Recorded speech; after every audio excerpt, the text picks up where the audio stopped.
Imagine this. It's 1872. You're sailing the vast, unforgiving Atlantic, and off in the distance, you spot a brigantine. She's under partial sail, moving, yeah. But something feels, well, off. As you get closer, there's just this chilling silence. No crew on deck. No one answers your hails. Just an eerily empty ship adrift. That image, Yeah, it really sticks with you. it really does. And this, you might recognize, is the haunting introduction to one of maritime history's greatest enigmas, the Mary Celeste. So on this deep dive, our mission is, well, to unpack the key facts, the surprising details, and the many, many theories swirling around this legendary ghost ship. We'll be digging into historical accounts, official inquiries, even some fictional takes, trying to get to the heart of what actually happened. Yeah, and it's fascinating, isn't it, how the facts and the fiction just got completely tangled up over time with this story. This isn't just about a lost ship. It's really a compelling case study in, how we deal with information, speculation, and that enduring human fascination with the unknown. It really shows how just a few clues can launch 1,000 different stories. Okay, let's dive into that. Yeah. The Mary Celeste, she wasn't always called that, and frankly, she seemed to have a bit of a troubled history right from the get-go. Built over in Spencer's Island, Nova Scotia, launched in 1861 as the Amazon. Her very first captain, Robert McClellan, died just days into the maiden voyage. Wow, right off the bat. Yeah. Then she hit some fishing gear, later sank another ship in the English Channel, and if that wasn't enough, in 67 she got smashed up in a storm off Cape Breton, abandoned as a wreck. Abandoned, so that could have been the end of her. Could have been. But she was salvaged, sold for like $1,700. Quite a run of bad luck, wouldn't you say? It sounds like a curse, definitely. But, you have to remember just how brutal 19th century seafaring was. This kind of thing, ships getting damaged, salvaged, rebuilt, it was, well, maybe not common, but certainly part of the reality. Right. So her early history might just be a testament to the harshness of the industry, not necessarily some supernatural foreshadowing. That's a fair point. But her new American owners in 1868, they clearly saw potential. They renamed her Mary Celeste, gave her a major refit in 72 bigger, added a deck. It was supposed to be a fresh start. A new chapter. Exactly.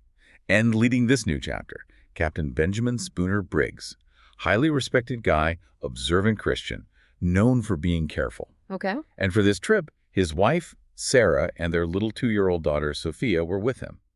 Their older son, Arthur, stayed home for school. Briggs also picked his crew really carefully. Peaceable and first class, he called them. First mate Albert Richardson, second mate Andrew Gilling, steward Edward Head. 7 guys in total. So a solid team. Seems like it. Briggs wrote to his mother saying he was happy with the ship and crew. Sarah wrote home hoping they'd continue as they have begun. It sounds like a pretty good setup, right? Does that background make the whole thing even more baffling? Absolutely. Briggs's character is just so central here. Meticulous, didn't allow alcohol on his ships, devoted to his family. This wasn't some reckless captain. He was a pro taking his family on a voyage. Yeah. His preparation, the quality of the crew, it strongly suggests whatever happened wasn't down to incompetence or, fighting on board. It had to be something really unusual and sudden. Okay, so November 7th, 1872, the Mary Celeste leaves New York City, headed for Genoa, Italy. Her cargo, get this, 4,701 barrels of denatured alcohol. Ah, denatured alcohol. That's ethanol made undrinkable, but still highly volatile, right? Flammable. Exactly. They had a short delay in New York Harbor because of weather, which let Sarah send one last letter home. Then off they went into the Atlantic. Now, here's an interesting little wrinkle. While the Mary Celeste was getting ready, another ship, the Dei Gratia, was nearby in Hoboken, New Jersey. Okay. Commanded by Captain David Morehouse. They also left for Genoa just 8 days after the Mary Celeste, following a similar route. There are these stories, kind of unconfirmed, that Briggs and Morehouse knew each other, maybe even had dinner the night before Briggs left. The dinner part sounds a bit like later embellishment, maybe. But the timing is interesting. Yeah, the evidence is slim on the dinner. But that timeline, it really highlights how fast things can change out there. 2 ships, days apart, similar routes. You can see how they might end up crossing paths unexpectedly. And what a path crossing it turned out to be. This is where the story just goes off the rails, really. The discovery. December 4th, 1872, or sea time, December 5th. The Dei Gratia is sailing midway between the Azores and Portugal. Right in the middle of the Atlantic? Yep. Captain Morehouse spots this ship about 6 miles off, sailing. Wow. Weirdly, the way her sails were set, her movements, it just looked wrong. He got suspicious fast. You would, wouldn't you? Totally. As they got closer, he saw nobody on deck. No reply to his signals. So he sent his first mate, Oliver DeVoe, and second mate, John Wright, over in a boat to check it out. What do you think they were feeling then? Oh, definitely uneasy. An empty ship sailing erratically, that's a huge red flag. You have a duty to help, but you're also thinking, danger. What happened here? They knew something was seriously wrong. And what they found? Well, it was chilling. It was the Mary Celeste, completely deserted. Empty. Sails partly set but torn up, some missing rigging damaged. Right. The main hatch was closed, but the fore and lazarette hatches, those were open, covers lying right beside them. Okay, open hatches, that's significant. And the ship's only lifeboat, a small yawl usually kept on the main hatch. Gone.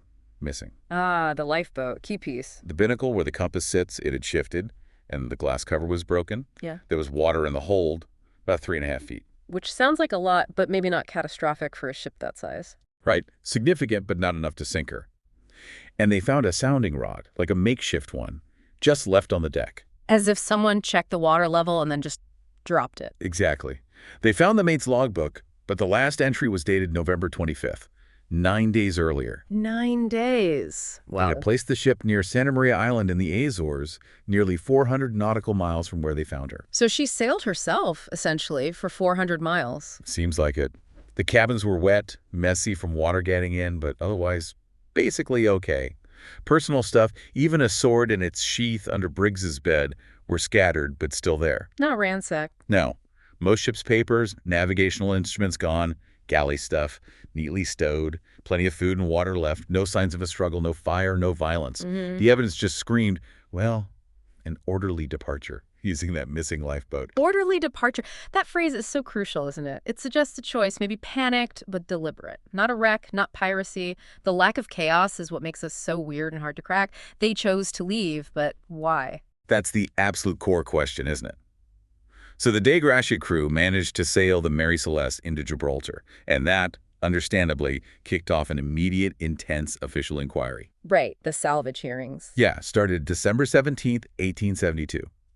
Chief Justice Sir James Cochrane presided, but the guy really driving it was the Attorney General, Frederick Solly Flood. Solly Flood, he sounds like a character. Oh, he was. Strong opinions, Yeah. and he immediately jumped to foul play. He was certain, quote, alcohol is at the bottom of it. The cargo again? Yep. And initial reports seemed to back him up, or at least he thought so. The surveyor of shipping, John Austin, noted what he thought were quets on the bow, maybe made by an axe, found possible traces of blood on the captain's sword. Blood. Okay, that sounds serious. He also pointed to a little vial of sewing machine oil found standing upright as proof it couldn't have been bad weather. A diver found no signs of collision or grounding. Even some Royal Navy captains agreed with Flood, confirming cuts, possible bloodstains on the rails, and axe mark. But hang on, how reliable were these bloodstains back then? And the cuts? That's the critical point, isn't it? How much did Flood's own bias influence what they thought they were seeing? It really feels like they were looking for evidence to fit his theory rather than keeping an open mind. Yeah, confirmation bias, basically. Exactly. And challenges to Flood's theories started popping up pretty quickly. James Winchester, one of the owners, showed up and had to deny accusations of insurance fraud. Always a suspect in these cases. Right.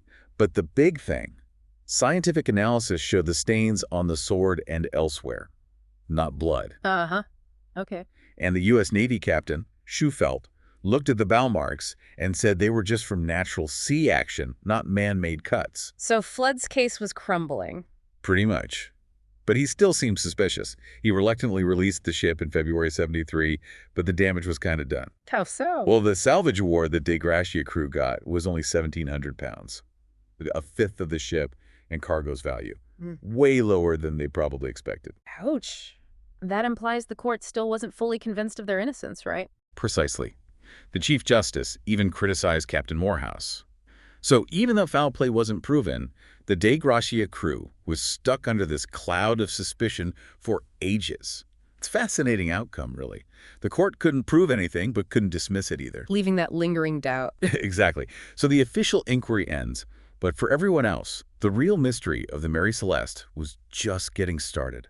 No clear answers meant, well, theories galore. Right, let the speculation begin. Let's start with foul play. Insurance fraud was out. Then there was the idea the De Gracia crew did it. Morehouse ambushed Briggs, murdered everyone. But didn't you say the Di Gracia was slower? Yeah, that's a big counterargument. Unlikely they could have caught up. Plus, no real proof they were close friends, and why would Briggs leave his son Arthur behind? Seems unlikely. Okay, so that theory's shaky. Piracy was also considered, but quickly dismissed. Cargo was untouched. Valuable personal items left behind. Doesn't fit the pirate MO. Makes sense. There was even a wild theory from historian John Gilbert Lockhart that Briggs himself went crazy. Religious mania, killed everyone. But Lockhart actually retracted that later. Wow. Yeah, it's amazing how quickly people jump to murder or malice when things are unexplained, even if the evidence points elsewhere. We just seem to need a villain, you know? It seems so. Okay, next category. The lifeboat theories. Captain Briggs's cousin, Oliver Cobb, suggested maybe they launched the yawl just as a temporary safety measure. Like maybe they thought the ship was in trouble, got in the boat, tied it to the ship with a long rope. Exactly. And then maybe the rope snapped and they were just adrift, left behind. Plausible, right? It has a certain logic to it. But then another theory by Arthur Putman adds a twist. He pointed to maybe log entries mentioning rumbling or small explosions from that alcohol cargo. He figured maybe a bigger explosion happened, blew off a hatch cover, and they panicked, jumped in the yawl, cut the rope in haste, and drifted away. Okay, an explosion adds urgency, but still, the ship itself. Exactly. That's the perplexing part. The Mary Celeste was found basically seaworthy, not sinking, not on fire. Why would a seasoned captain like Briggs, with his wife and child there, abandon a perfectly good ship for a tiny lifeboat in the middle of the Atlantic? That is the absolute sticking point. Whatever threat they perceived, it had to be terrifying and immediate, but also invisible to those who found the ship later. And yeah, the lack of scorch marks or blast damage really undermines a big destructive explosion theory. Right. Which brings us to the natural phenomena theories. These seem maybe the most plausible. Some of them, yeah. DeVoe, the guy who found the ship, suggested maybe the pumps malfunctioned, a false sounding. Made Briggs think they were taking on water way faster than they were. Possible. Pump failures weren't uncommon. Another idea. A massive water spout hit them. Could explain the water in the hold, the ripped sails, the damaged rigging, and maybe the sudden drop in air pressure confused the pumps, made it seem like there was more water. Interesting meteorological angle. Then there's the idea that they got becalmed near a reef, the Dullabrats, tried to row ashore in the lifeboat, and then a wind picked up and blew the ship away. But didn't you say sails were furled? Not set for being becalmed. Good point. Yeah, that makes that one less likely. Okay. But then there's the big one, maybe the most convincing scientific idea. A submarine earthquake plus those alcohol fumes. An earthquake at sea. How would that cause an explosion without damage? Okay, so the theory goes, undersea quake, shakes the ship, maybe cracks some of those barrels, alcohol fumes fill the hold. Remember, it's volatile stuff. Now, the fear isn't necessarily a huge bang, but maybe noxious fumes, or the fear of a massive explosion. Ah, the fear itself. Exactly. And here's where it gets really interesting. That 2006 experiment by chemist Andrea Sella. Right, the one for TV. Yeah. He built a model of the hold, used butane to simulate the fumes, and set off an explosion. And the result? A big pressure wave, a flash of flame, but crucially, no fire damage. No scorching inside the model hold. Wow. Okay, that is compelling. It directly addresses the biggest contradiction. Right. It provides a plausible mechanism for a scary, sudden event, a perceived explosion or intense pressure wave that would make you abandon ship instantly, without leaving the kind of fire damage everyone expected to find. That experiment, it really does make the alcohol fumes theory, perhaps triggered by a tremor or even just shifting cargo in heavy seas, one of the strongest contenders. It fits the evidence or lack thereof remarkably well. It really does seem to tie things together. But, beyond the plausible theories, the Mary Celeste just exploded in the public imagination. Fact and fiction got seriously blurred. Oh, absolutely. Especially with that one famous story. You mean Arthur Conan Doyle? Exactly. J. Habakkuk Jeffson's statement, 1884. Doyle was young then, a ship surgeon. He took the basic story, renamed the ship Mary Celeste, which actually stuck, weirdly enough. Yeah, people still call it that. Changed the captain, the voyage details, and invented this whole story about a fanatic named Septimius Goring killing everyone out of racial hatred. And people bought it? Some did. It was so vivid, the U.S. consul in Gibraltar actually asked if it was true. That's incredible. Shows the power of a good story. And there were others, right? Even more outlandish. Oh, yeah. Giant octopus attacks, naturally. Of course. An alleged survivor named Abel Fosdyke claimed everyone fell off a makeshift swimming platform and got eaten by sharks. Total hoax. Lawrence Keating wrote another convincing hoax about murder and madness. Captain R. Lucy spun a yarn about Briggs finding treasure on another derelict and sailing off to start new lives. Right. And then you get the paranormal stuff. Bermuda Triangle, even though it was nowhere near there. Wrong ocean. An alien abduction, you name it, someone probably theorized it for the Mary Celeste. It really makes you wonder, why are we so drawn to the wild, fantastical explanations sometimes, even when there might be simpler natural ones? I think it's that allure of the unknown, maybe. The human mind seems to almost prefer a dramatic story, even a baseless one, over just admitting we don't know. It's how we try to make sense of the senseless, perhaps.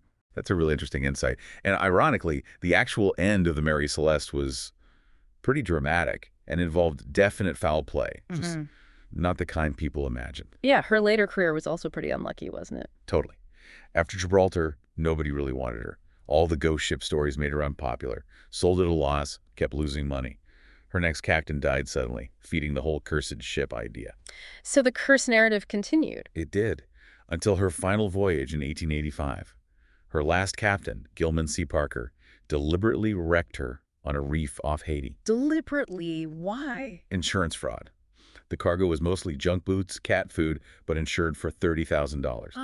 The oldest trick in the book. Pretty much. Parker and the shippers got caught, tried for conspiracy and barratry, which could even mean the death penalty then. The jury hung, but they had to withdraw their insurance claim. Parker's reputation was toast, and he died broke just a few months later. Wow. So her end was just sordid, really. Yeah. And even finding the wreck has been tricky. Clive Cussler thought he found it in 2001, but tests on the wood later showed it was too young. So, maybe not her after all. So even in her destruction, she maintains some mystery. It just feels like some stories are destined to remain unsolved, doesn't it? The sea holds on to its secrets. And even when we think we have an answer, like finding the wreck, it just adds another layer of questions. The Mary Celeste truly is the ultimate mystery wrapped in an enigma.